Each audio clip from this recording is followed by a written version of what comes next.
It's a very great pleasure to stand here before you as an elected member and support the largest budget ever presented in this country's history. And I'm also very pleased to stand here as the Minister of Culture, Youth and Sport to also say that this is the largest budget for the Ministry of Culture, Youth and Sport in this country's history. And I'm also pleased, I have to say as well, to hear the honorable member of the other side who spoke a moment ago, to actually hear his voice. From the last parliament, I did not hear his voice one time. One time.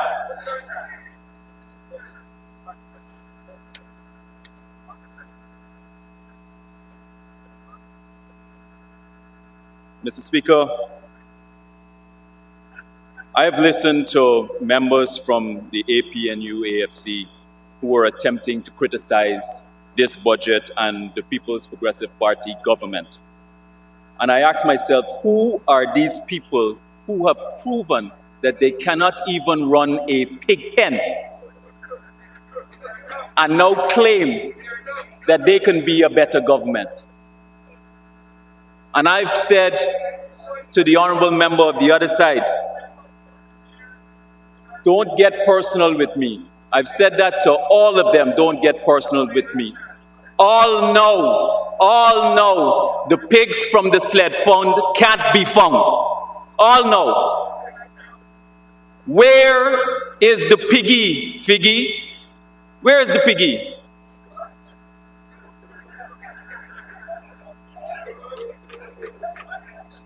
You just came out of power. You had your chance to run this country.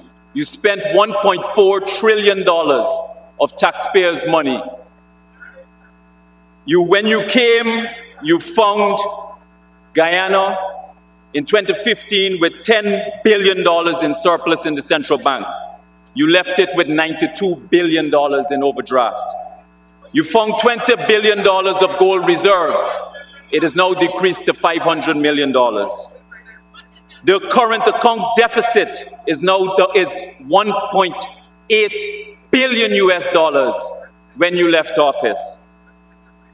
All of that money was spent, and your marquee projects that you have completed was an overpass, a roundabout, and $1.6 billion on the Durban Park project. And $600 million of that money can't be found. Can't be found. APNU AFC, they promised jobs. We lost over 30,000 jobs. And the president of the country, when asked about what is his job creation plan, he told Guyana to go and sell cook-up rice, pepper sauce, and plantain chips. They promised young people would occupy the position of government. And they ended up with a government of geriatrics. People like James Bond and Trevor Williams and Malika Ramsey, up to today, they can't find their voices, they can't recover. They promised to reduce taxes and raise taxes on everything. Even the small man got pressured. Put VAT on electricity, put VAT on telephone, put VAT on data. Even love became more expensive.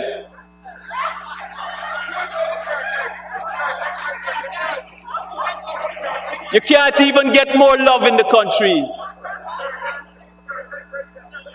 Even the donkey cart wasn't spared the wrath of the tax whip. They promised free education. David Granger himself in 2015 promised free education, and in the 5 years, they raised tuition fees by 35%. Put VAT on electricity. The president of the country, His Excellency Dr. Irfan Ali, said that there will be free university education by 2024. They promised transparency and accountability, and they hid the $18 million US signature bonus and lied about it. Promised adherence to the rule of law, Honorable And Minister, and they lied about it. I think the lying word is the wrong word. And then the other issue is addressing the chair. they ducked it. How about that? They promised the adherence of the rule of law, and the invisible president breached the Constitution multiple times. And it's not me say so. It's there's this Caribbean Court of Justice that says so. And I got the extract, and I'm laying all of these documents that I have here over with the Parliament at the end of my speech. It says here in the GCOM-Patterson case, it says in the final paragraph, final sentence on the first paragraph, and the reference is 2019 CCJ 13AJ. It says in this, the GCOM chairman case, in quotations, the court concluded that the process that resulted in the unilateral appointment by the president of a chairman of GCOM was flawed and in breach of the Constitution. The first time in the history of this country that a court ruled that this president, that a sitting president, breached our Constitution. And then they try to insult the intelligence of the Guyanese people by telling us that 33 is not a majority of 65. Embarrass the country, spent hundreds of millions of dollars, embarrass the country to take the case to the CCJ. And we took, this is the extract from the case.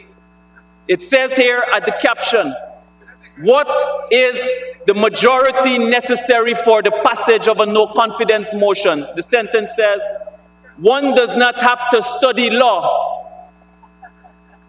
to appreciate that the word majority means the greater of two parts. APNU told this country that they had changed their ways. They had changed their names. They first, from PNC, they changed to PNC One Guyana, then to One Guyana, then to Reform, then to One Guyana Reform. Mr. And Speaker, up to now, Mr. Speaker, Standing Order 40A, 41.1 says that the member shall confine his and her observation to the subject on the discussion. Okay, honorable on the member, budget.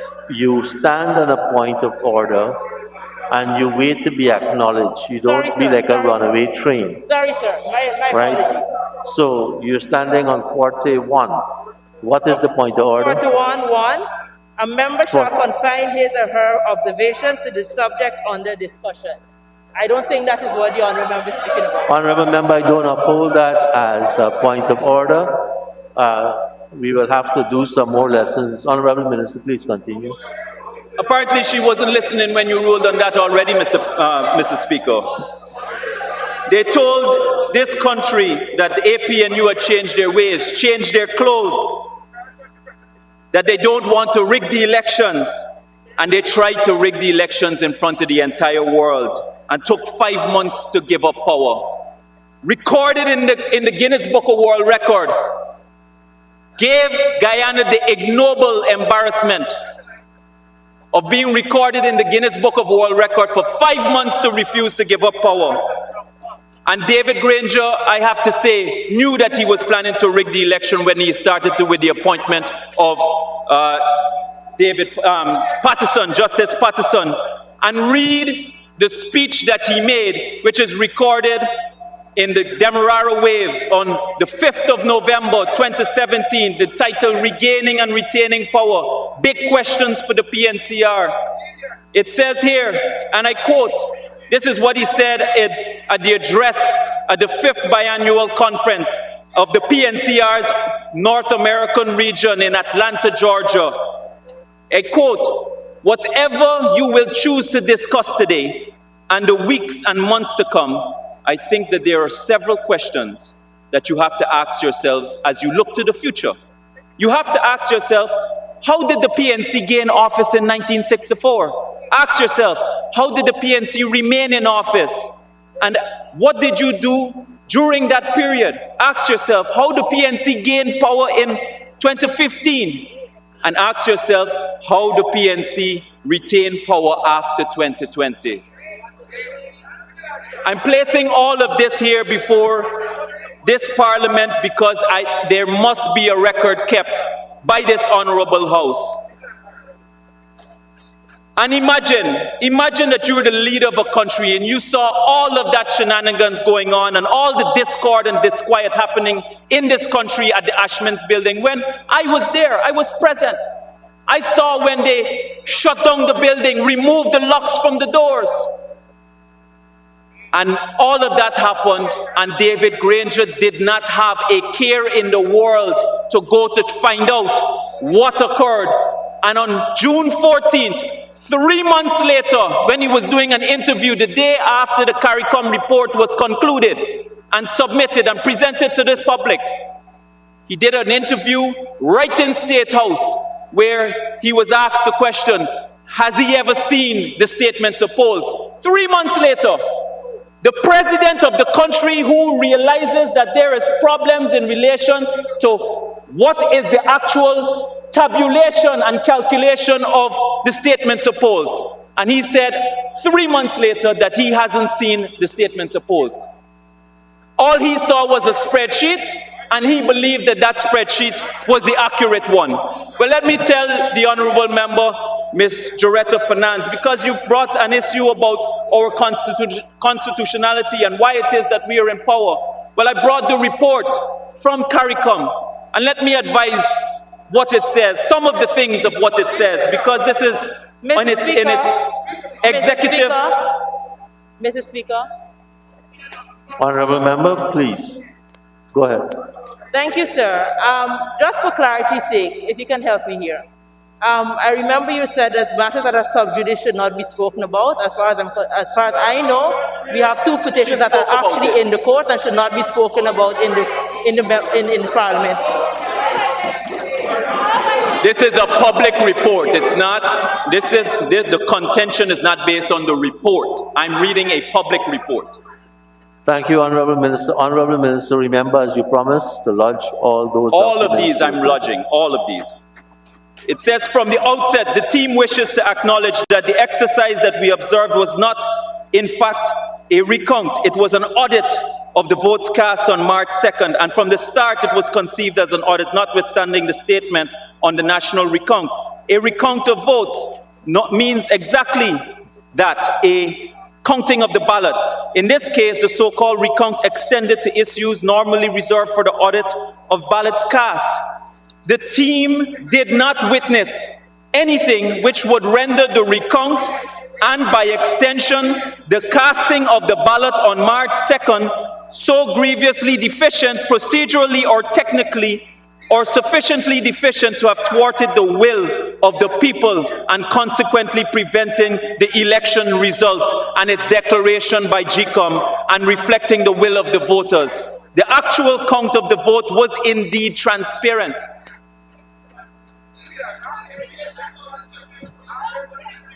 I have another part to mention here because they spoke about phantom voting.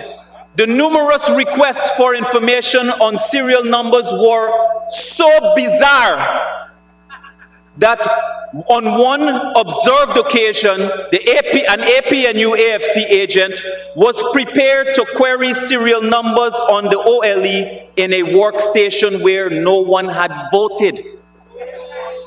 These challenges were often made on the grounds of debt and migration.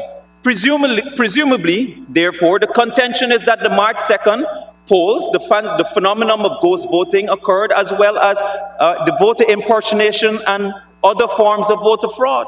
The team viewed much of the exercise as a fishing expedition.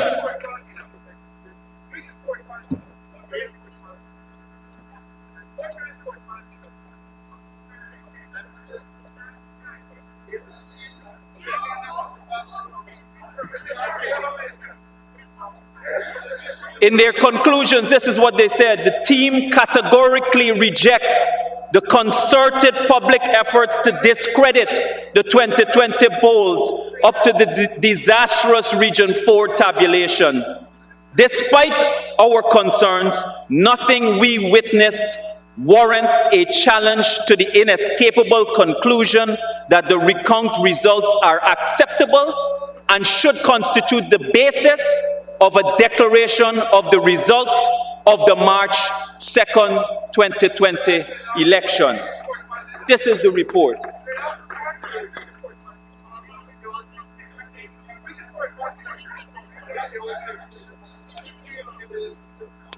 Don't open the doors. Don't open the doors if you don't know where the room will lead. Don't open the doors. This is the executive summary from the CCJ. It says here that the application, you want to talk about the constitutionality of our positions. The ruling of the CCJ said this: the application challenged the credibility of the count by GCOM under Order 60. Ms. Eslyn David requested an interpretation of the phrase "more votes cast" in Article 177(2)(b) of the Constitution, and she asked the court to restrain the CEO from complying with the GCOM chair's direction without GCOM first determining the credibility of the elections under Order 60 and Section 96. Here is what they concluded. They said that unless and until an election court decides otherwise, the votes already counted by the recount process as valid votes are incapable of being declared invalid by any person or authority. By unnecessary insertion of the word valid, the Court of Appeal impliedly invited the CEO to engage unilaterally in an unlawful validation exercise. This trespassed on the exclusive jurisdiction of the High Court established by Article 163. It was inconsistent with the constitutional framework for the CEO or GCOM to disenfranchise thousands of electors in a seemingly non-transparent and arbitrary manner without due process established in Article 163 and the Validation Act. You ask us about our constitutionality. Nothing that you can say can determine constitutionality. You're not even wise enough to understand that there's a separation of powers, that when you have the lawmakers and you have the judiciary to interpret what the law should be, and that is what occurred. You also promised that you would end corruption, and the misleading mantra of boots and boats and bicycles turned out to be bangles, bracelets, and bed sheets. The 400 million drug bond scandal, BK's best friend, Hardat Singh, Bai Shing Ling the jet trip, the land scandals, $1 billion to Sarah. You have members in this honorable house between the period of January 2020 and March 2020, 3 months, deposited $90 million in their bank account. $90 million in their bank account, 3 months. And they also transferred $400,000 US to an account in Texas. Everybody was on some kind of hustle. You have somebody, you got fuel smuggling, you got gun license. Everybody was on some kind of hustle. So, and the desperation to retain power degenerated to campaigns at funerals. And then the honorable members of the APNU AFC has the nerve to complain and allege about dead voting. Imagine you took 23 years to get back power, and this is what you did with it. So, for the first time in my life, I'm going to find myself agreeing with the honorable member, Mr. Ramjatan, when he said that it's not true to say that the APNU AFC did nothing. They did do something. They did a lot of damage to this country. They did a lot of damage to the people of this country. And I also, as I'm on the subject of the honorable member, Mr. Ramjatan, I heard him also say that he disagrees with the cash injection to Gaisuko. For a man that has an affinity for brown rum, one would expect that he would want to keep the sugar estates open.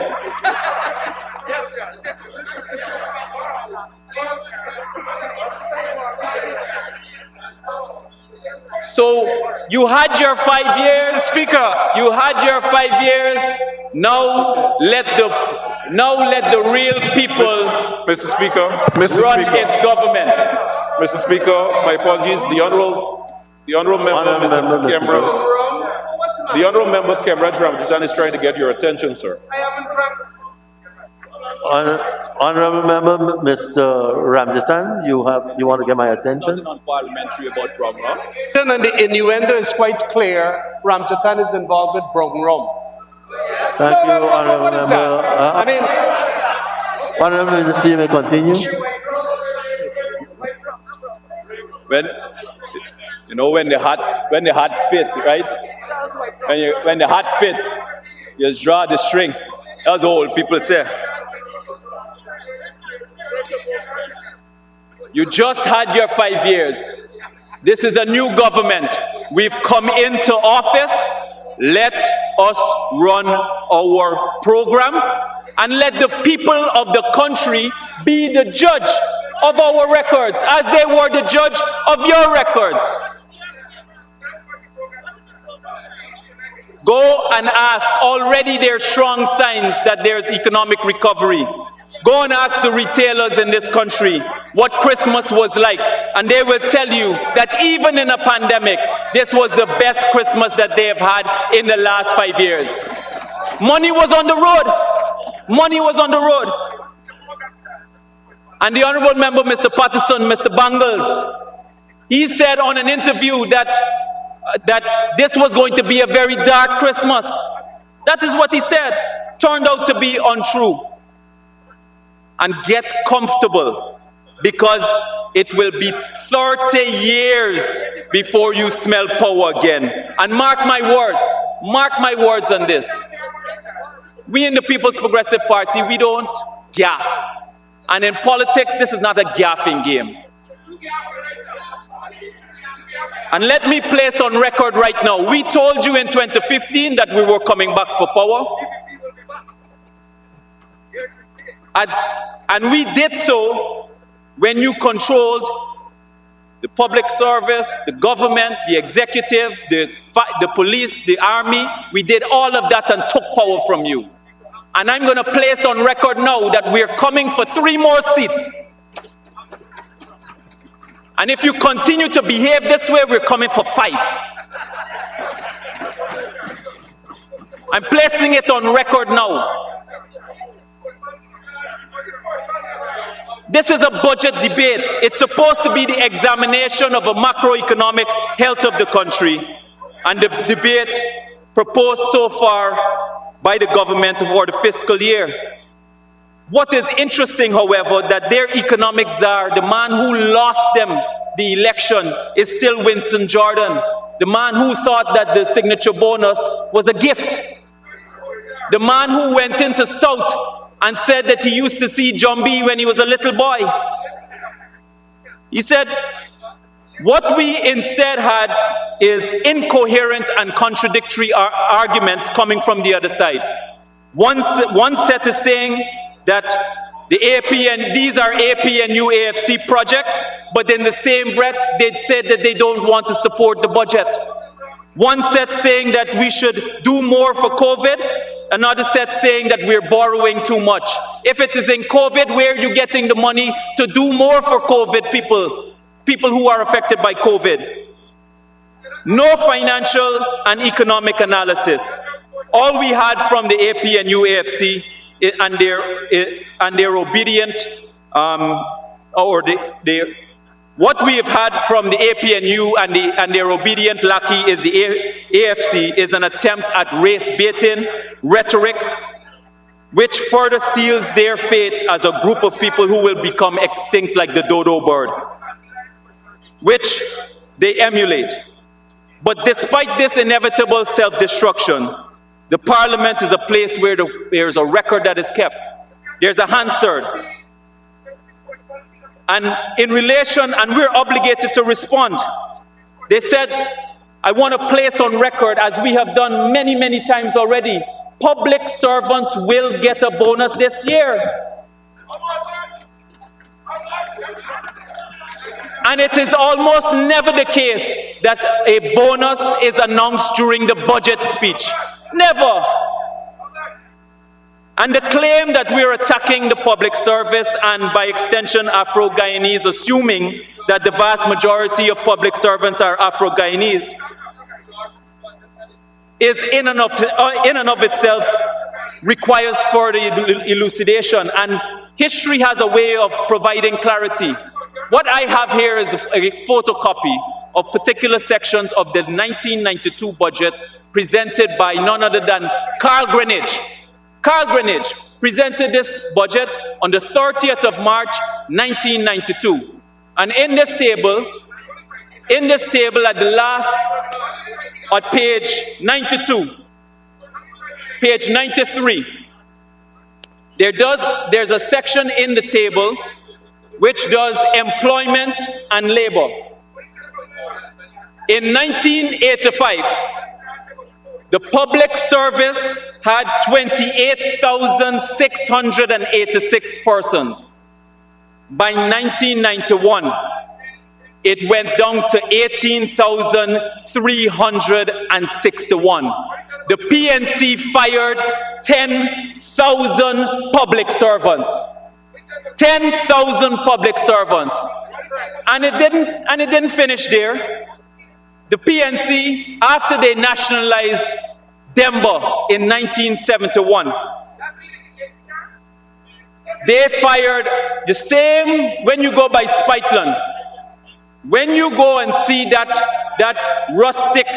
rusty factory which was closed down, they fired 2,000 workers, 40% of their workforce from Denver.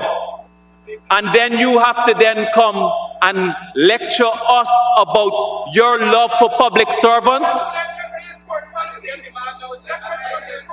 And furthermore, you destroyed and pauperized the lives of fixed income workers with the economic mismanagement during that period. Pauperized.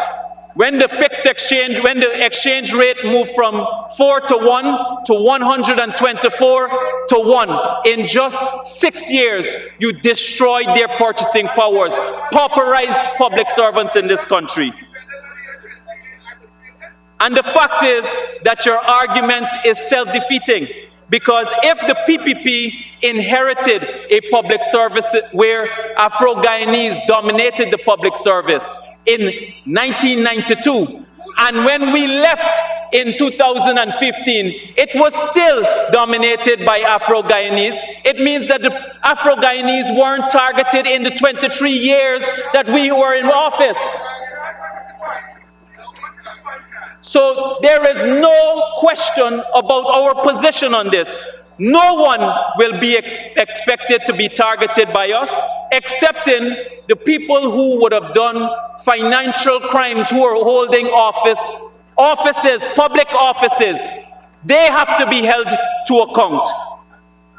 And when you are faced with these kinds of facts, you always return to the dark period in this country, ignoring that under your watch, there wasn't 400 persons who were murdered. There were 700 persons who were murdered in the last 5 years. That is the record. That is the record. By the quote-unquote security experts, 700 murders occurred in the last 5 years. And as it relates to debt, because I know that there's a lot of people talking about debt, the Honorable Member, Ms. Director of Finance, had said that this is the largest level of debt that we've ever had. That is not true. In our country, in 1992, You had an economy that was 300 million US dollars, and our debt was 700% of that. So if your economy was this, the size of your debt was this. And the size of the debt is not the aggregate that matters, it's the relative position. The relative position. It is the debt relative to your GDP. No amount of shouting can change the facts. No amount of shouting can change the facts. And when you examine our deficit as a percentage of GDP, it is 8.7%. It is 8.7% of our GDP. So don't come and mislead people in this country about what is our debt and what are we being concerned about. We are in a time of crisis too. We are in a time of crisis too. COVID caused, there are a number of issues that occurred in the last 5 years. Honorable Minister, you are going to be in a time of crisis if you don't get an extension. Honorable Minister Gator Shearer. Mr. Speaker, I'd like to ask that the honourable member be given 5 minutes more to conclude his presentation. Thank you, Honorable Minister Shearer. Honorable Minister Ramson, please continue. Thank you very much, Mr. Speaker. I have set, in relation to our ministry, I've set my ministry a mission to develop and showcase young Guyanese talent. And the mission is aggressively advancing, and the ministry is aggressively advancing that mission. When I came to the ministry, it wasn't even a ministry. The national voice in government for culture, youth, and sport was kicked into a department within the ministry. It lacked leadership in a major way. It had no vision, no passion, no energy. The organizational structure was weak. Imagine the Ministry of Culture, Youth, and Sport, when I got there, had 6,000 likes on Facebook. Today it has over 22,000 likes on Facebook, 25,000 followers. And we will be launching our website in another few weeks as it is in the final stages. And I'm surprised that the ministry was in this state. I'm not surprised, because they took their cue from their absent president because he was a sailor. 5 years to complete the Green State strategy, and it cost this country $2 million US dollars, 400 million Guyana dollars, and asked any of them what it means. None of them could tell you what the Green State strategy was, and none of them would be able to tell you that it would have costed this country over $1 trillion to implement. Even more interesting that I said, what is important to note, that even in a pandemic, that we are an events-driven ministry. We've already done more in 6 months than the AP and UAFC 3 ministers has done in the last 5 years. And we have tapped into an untapped resource, which we have found that the country wants to be able to build with this government. And I've personally visited and assessed community grounds and started doing work with those grounds in the following: Burnham's Park, New Amsterdam, Albion Sports Complex, Port Morant Community Ground, Chesney Ball Field, Cane Field, Agricola Community Ground, Golden Fleece Ground, Reliance Ground, Lima Ground, Anna Regina Ground, Affiance Ground, Pomona Community Ground, Aurora, Rose Hall, Kanji, Jai Hind, Hampshire, Crabwood Creek, Line Path, number 70, Wim, Buxton Community Ground, Better Hope Community Center, LBI Community Center, Enterprise, Enmore, Linden, Tushen, Metamizorg, Zeeburg, Cornelia Ida, Zealot, Crane, Go Ahead Fortune, Caracara, Spiteland, De Hoop, Fairfield, Mahika Branch Road, Dundee School, Bushlot Ground, Bath Settlement, the Edward Ground, Blairmont number 3, Tiger Bay, GCC, Maltinos, Everest, and DCC. And we haven't even stepped on the gases yet. The majority of these grounds were in terrible shape. There was a ground that we found in Zambia that I took the media to. $20 million was spent, and up to this day, the ground cannot be used. It looks like a jungle. Many of these grounds were assisted already through our ground enhancement program. We've already started to distribute sports gear so that we can get young people starting to play sports again. And when I came into the ministry, they had an entire section of sports gear that was dry rotted. The National Sports Commission, and I heard the honorable member speak about the National Sports Commission. The National Sports Commission was appointed in 2017, and in 2 years, they had 3 meetings. 2 years, they had 3 meetings.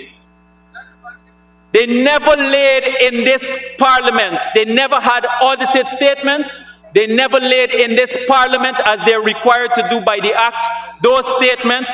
They never submitted reports to the previous minister. The entire place was in a disaster. But immediately after here, Mr. President, as we get out of this budget debates, the ministry will be appointing the commission, the sports commission, and we will be making our new appointment to the Director of Sport. And an investigation will be launched too, Mr. Speaker, because I've seen a number of untoward things occurring there. The tracks, I have to mention the tracks. The only project that was done in the last administration, it started in 2018. They said that it would have been completed in 2019. Then he went back and said that it would have been completed in 2020. It is now 2021 and it's still not completed. But the People's Progressive Party will come and finish your job. And I have to show this country what had occurred during that period of time, because the previous administration requested that they needed a change of color from the track.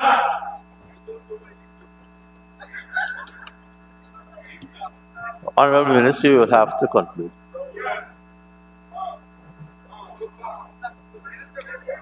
They changed the color of the track, and in order to change the color of the track, it would have costed this country almost $30 million. And you know what color they wanted to change the track to? Green and yellow. Green and yellow. And this APNU AFC government needs to apologize to this country for attempting to brainwash this country by painting everything green and yellow. Painting everything green and yellow. Mr. Speaker, I will take the additional time outside of this engagement to explain our entire program during our budget estimates, because we have run out of time. But it's very important that we respond to a number of these things that the honorable members have said. And I am very pleased to support the largest budget in Guyana's history and the largest allocation for the Ministry of Culture, Youth and Sport.